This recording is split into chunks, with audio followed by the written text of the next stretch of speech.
Easter! Christ is risen! Okay, not sure if you've watched the worship service yet or not, but if you had, then hopefully you shouted, Christ is risen indeed, hallelujah. But if you didn't watch it yet, then you didn't know that's what you're supposed to say, so let's try it again. Christ is risen! Hallelujah! Awesome. So it is Easter, and we are going to start out with a little bit of an experiment. So I need you to find a doorway of some sort. It could be like a doorway, or it could be like a little alcove. I'm going to use my little alcove here. And that's about the width of a doorway. And you're going to see me in my beautiful Easter Sunday best, COVID Easter Sunday best. And you're going to stand in the doorway. And you're going to hold your arms stiff.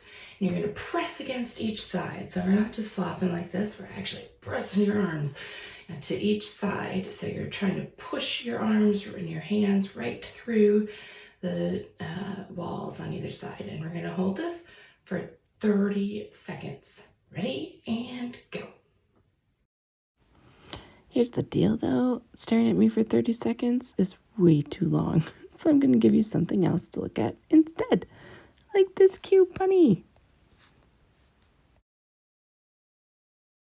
And this social distancing bunny. And this cute bunny looking at an Easter basket. You guessed it, another bunny. And one more. Okay, our 30 seconds is almost up. When I count backwards from 3, I want you to step out from the wall or the doorway and just relax your arms. 3, 2, 1, go. So what happened? Did you expect that to happen? If what happened to me happened to you, then probably your arms just lifted up into the air without like you even trying. Like you probably thought you'd just relax your arms down, but instead they floated up. And there's science behind why that happened. But we are talking about it, and we did it today because it kind of reminds me a little bit of Easter. And that Easter is 3 days after Jesus died on the cross, Good Friday. And at that time, he had friends of his who were going to come and do their burial and death rituals with Jesus' body. But when Mary arrived, the tomb was empty because Jesus, like your arms, had risen. He'd risen from the dead, which is pretty phenomenal. And, I think kind of like when we were pushing into the wall, I don't know about you, but I got kind of tired. I didn't really want to do it for the whole 30 seconds. I kind of wanted to just stop. And I'm pretty sure that that's how Jesus felt too. In fact, I know it because of the Garden of Gethsemane, and he was praying and asking God to take this journey from him because he didn't really want to do it. And of course he didn't. Who wants to suffer like that? But when he didn't give up, when he followed through, in the end, God raised him from the dead to be united with God fully and 100%. Even when life doesn't look the way that we think it should, even when God pulls us in a direction that feels kind of painful or uncomfortable, if we keep following and keep trusting, we too will be united 100% fully with God and with God's love. And Jesus is the beautiful example of that. And I actually think this Easter is a perfect example of this. Because I don't know about you, but I wasn't intending that I would be celebrating Easter without my extended family. I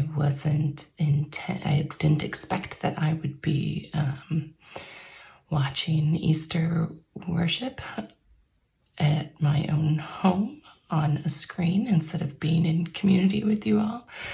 I certainly wasn't expecting that there'd be 6 to 10 inches of snow, which is kind of gross. But here we are, and this is what we have for Easter. And I know, regardless of what it's looking like and regardless of how I'm feeling, Jesus is still risen. Christ is risen. Christ is risen indeed. Hallelujah.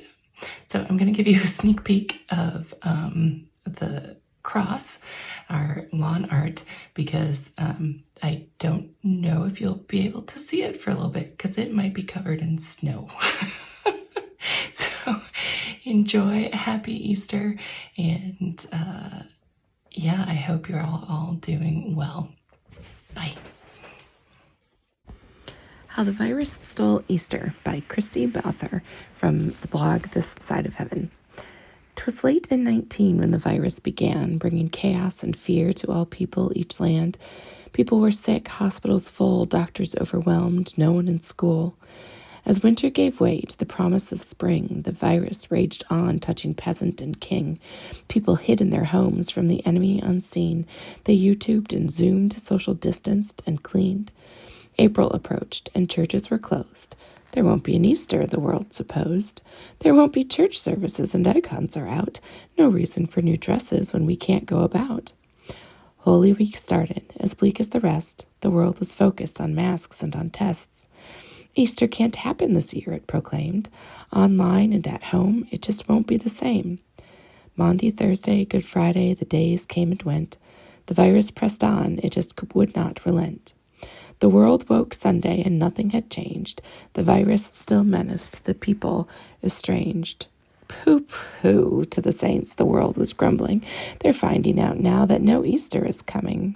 They're just waking up. We know just what they'll do. Their mouths will hang open a minute or two, and then all the saints will all cry boo-hoo. That noise, said the world, will be something to hear.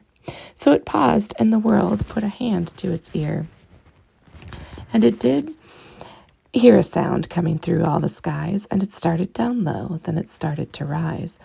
But the sound wasn't depressed. Why, the sound was triumphant. It couldn't be so, but it grew with abundance. The world stared around, popping its eyes, then it shook. What it saw was a shocking surprise. Every saint in every nation, the tall and the small, was celebrating Jesus in spite of it all. It hadn't stopped Easter from coming. It came, somehow or other. It came just the same. And the world, with its life quite stuck in quarantine, stood puzzling and puzzling. Just how can it be? It came without bonnets. It came without bunnies. It came without icons, cantatas, or money. Then the world thought of something it hadn't before. Maybe Easter, it thought, doesn't come from a store. Maybe Easter, perhaps, means a little bit more. And what happened then? Well, the story's not done. What will you do?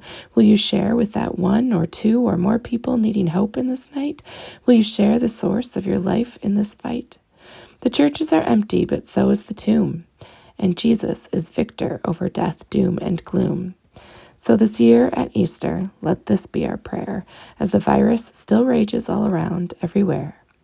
May the world see hope when it looks at God's people. May the world see the church is not a building or steeple. May the world find faith in Jesus' death and resurrection. May the world find joy in a time of dejection. May 2020 be known as the year of survival. But not only that, let it start a revival.